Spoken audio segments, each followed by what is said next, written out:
प्रणाम मित्रों। तो चलिए हम लोग निर्मला उपन्यास के अंक 13 के आगे के उपन्यास को पढ़ते हैं।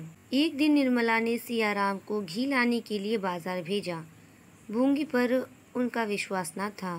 उससे अब कोई सौदा ना मांगती थी। सियाराम में काट कपट की आदत न थी। ओने पोने करना ना जानता था। प्रायः बाजार का सारा काम उसी को करना पड़ता। निर्मला एक एक चीज को तोलती। जरा भी कोई चीज तोल में कम पड़ती तो उसे लौटा देती। सियाराम का बहुत सा समय इसी लोटफेरी में बीत जाता था। बाजार वाले उसे जल्दी कोई सौदा ना देते। आज भी वही नौबत आई।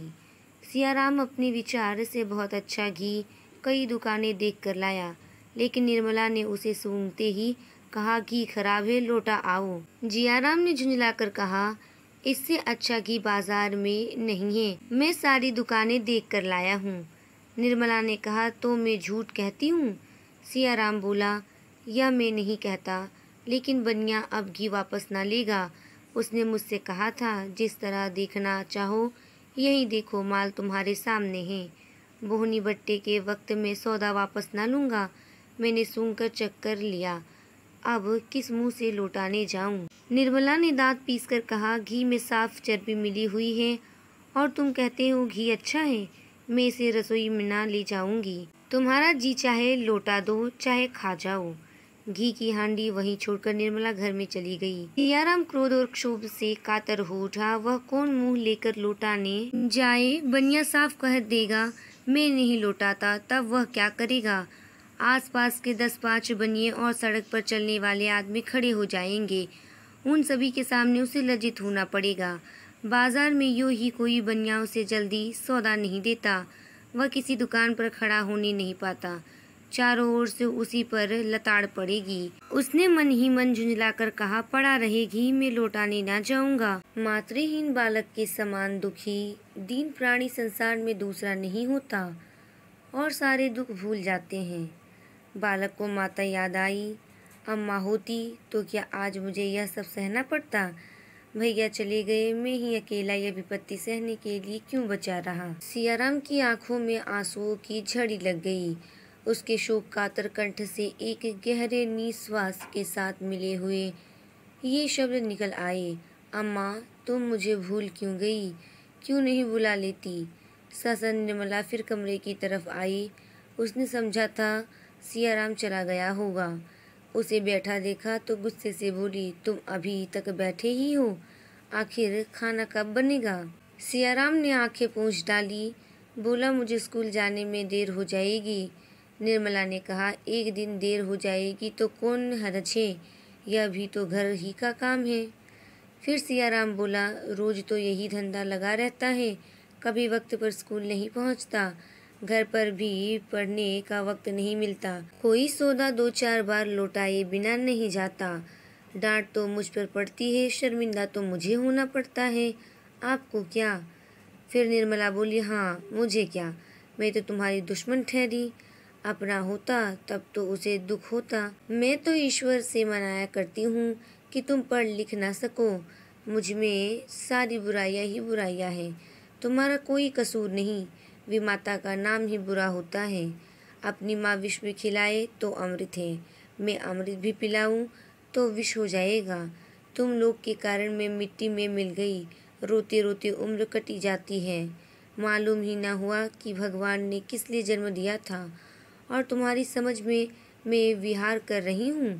तुम्हें सताने में मुझे बड़ा मज़ा आता है। भगवान भी नहीं पूछते कि सारी विपत्ति का अंत हो जाता।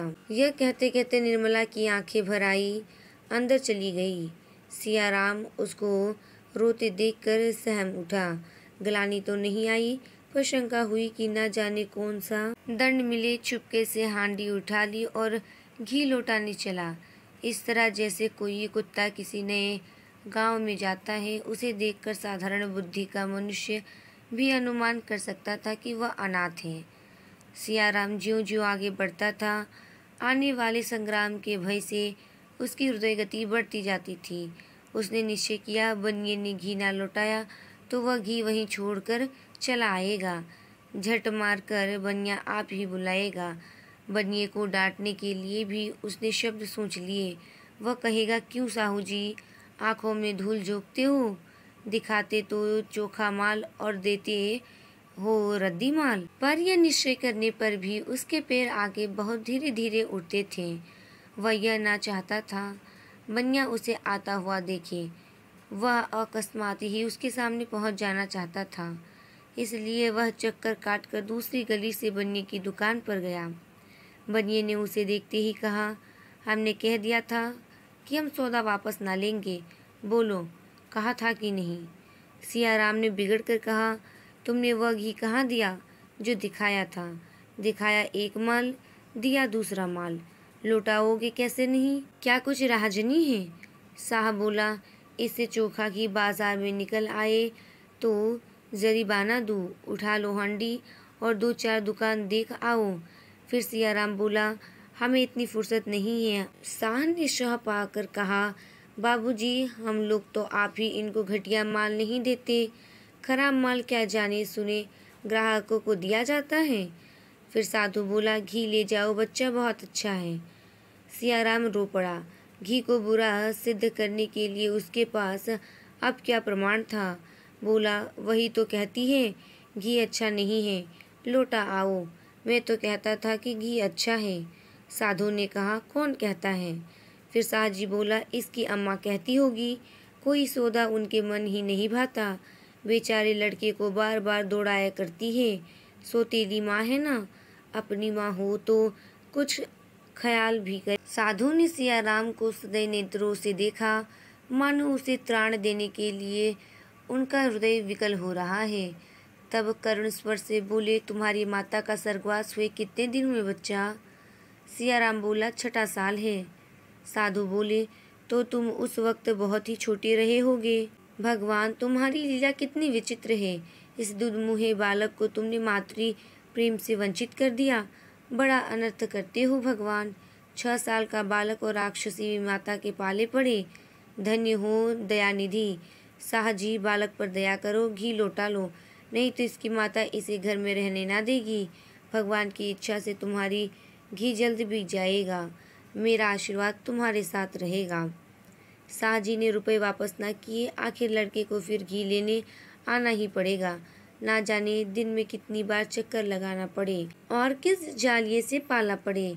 उसकी दुकान में जो घी सबसे अच्छा था वह सियाराम को दिया। सियाराम दिल में सोच रहा था, बाबा जी कितने दयालु हैं। उन्होंने सिफारिश ना की होती तो साहजी क्यों अच्छा घी देते। सियाराम घी लेकर चला तो बाबा जी भी उसके साथ हो लिए। रास्ते में मीठी मीठी बातें करने लगे। बच्चा, मेरी माता भी मुझे 3 साल का छोड़कर परलोक सिधारी थी। तभी से मातृविहीन बालकों को देखता हूँ तो मेरा हृदय फटने लगता है। सियाराम ने दुख भरे स्वर में पूछा, आपके पिताजी ने भी दूसरा विवाह किया था? साधु बोला, हाँ बच्चा, नहीं तो आज साधु क्यों होता। पहले तो पिताजी विवाह ना करते थे, मुझे बहुत प्यार करते थे, फिर ना जाने क्यों मन बदल गया, विवाह कर लिया। साधु हूँ, कटु वचन मुँह से नहीं निकालना चाहिए, पर मेरी भी माता जितनी सुंदर थी उतनी ही कठोर थी। मुझे दिन भर खाने को न देती, रोता तो मारती। पिताजी की आंखें भी फिर गई, उन्हें मेरी सूरत से घृणा होने लगी। मेरा रोना सुनकर मुझे पीटने लगते। अंत में मैं एक दिन घर से निकल खड़ा हुआ। सियाराम के मन में भी घर से निकल भागने का विचार कई बार हुआ था। इस समय भी उसके मन में यही विचार उठ रहा था। बड़ी उत्सुकता से बोला, घर से निकलकर आप कहाँ गए? बाबा जी ने हंसकर कहा, उसी दिन मेरे सारे कष्टों का अंत हो गया, जिस दिन घर के मोह बंधन से छूटा और भय मन से निकला। उसी दिन मानो मेरा उद्धार हो गया। दिन भर में एक पुल के नीचे बैठा रहा। संध्या समय मुझे एक महात्मा मिल गए। उनका नाम स्वामी परमानंद जी था। वे बाल ब्रह्मचारी थे। मुझ पर उन्होंने दया की और अपने साथ रख लिया। उनके साथ मैं देश देशांतरों में घूमने लगा। वह बड़े अच्छे योगी थे। मुझे भी उन्होंने योग विद्या सिखाई। अब तो मेरे को इतना अभ्यास हो गया है कि अब इच्छा होती है माता जी के दर्शन करूं। माता जी के दर्शन कर लेता हूँ, उनसे बात कर लेता हूँ। सियाराम ने विस्फारित नेत्रों से देखकर पूछा, आपकी माता का तो देहांत हो चुका था। साधु बोला, तो क्या हुआ बच्चा, योग विद्या में वह शक्ति है कि जिस मृत आत्मा को चाहे बुला लो। सियाराम ने प्रसन्न होते हुए कहा, मैं योग विद्या सीख लूं तो मुझे भी माता जी के दर्शन होंगे। साधु बोला, अवश्य, अभ्यास से सब कुछ हो सकता है। हाँ, योग्य गुरु चाहिए। योगी से बड़ी बड़ी सिद्धियां प्राप्त हो सकती है। जितना धन चाहो पल अंग्रेज में मंगा सकते हो।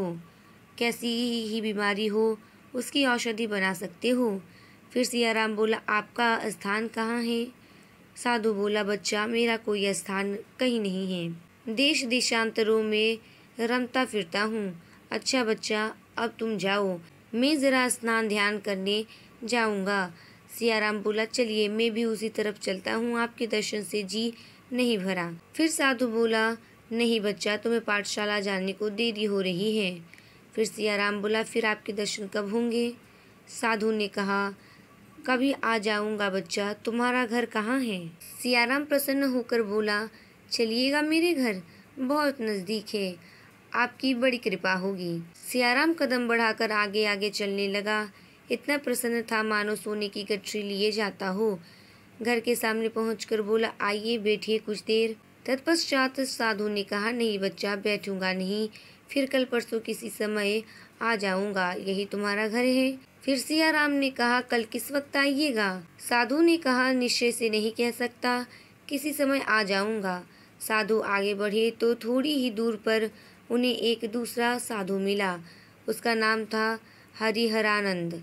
उसने पूछा, परमानंद, कहाँ कहाँ की सैर की, कोई शिकार फंसा?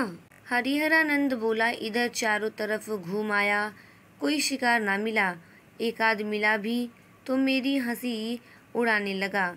फिर परमानंद बोला, मुझे तो एक मिलता हुआ जान पड़ता है, फंस जाए तो जानू।